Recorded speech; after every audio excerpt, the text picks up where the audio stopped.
স্কেলের গেজেট শুধু একটা গেজেটই নয়, এর প্রতিটি পাতায় পাতায় জড়িয়ে আছে 22 লাখ পরিবারের স্বপ্ন। দীর্ঘ 11 বছরের অপেক্ষা, আন্দোলন, সংগ্রাম, ত্যাগ, সাসপেন্ড হওয়া, বদলি হওয়া কর্মচারীর আত্মত্যাগের উত্তরপত্র মাত্র। এই গেজেটের সাথেই জড়িয়ে আছে 22 লাখ পরিবারের সুখ, দুঃখ, হাসি, আনন্দ।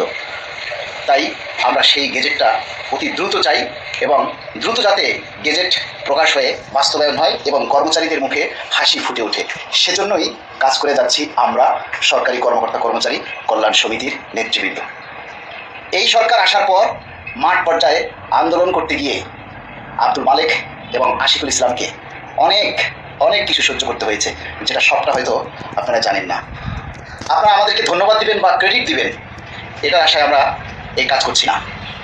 আমরা চাই আপনাদের মুখে হাসি ফিরে আসুক, কর্মচারীদের পরিবার সচ্ছলভাবে চলুক, আপনারা সচ্ছলভাবে জীবনযাপন করেন, পরিবার নিয়ে ভালো থাকেন, এটাই আমাদের কাম্য।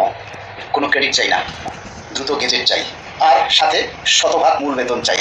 আমরা আশা করি এবং বিশ্বাস করি মাননীয় প্রধানমন্ত্রী শতভাগ মূল বেতন আমাদেরকে একবারেই দিবেন। ভিডিওটা যে সকল কর্মচারীরা নিজের বেতন বৃদ্ধির দাবি, নিজের প্রাণের দাবি নবম পে স্কেল, শতভাগ মূল বেতন একবারে বাস্তবায়নের জন্য আজকে যারা চুপ, কথা বলে না, সে নেতা হোক আর কর্মচারী হোক আর কর্মকর্তাই হোক, তাদের সম্পদের হিসাব নেওয়া হোক।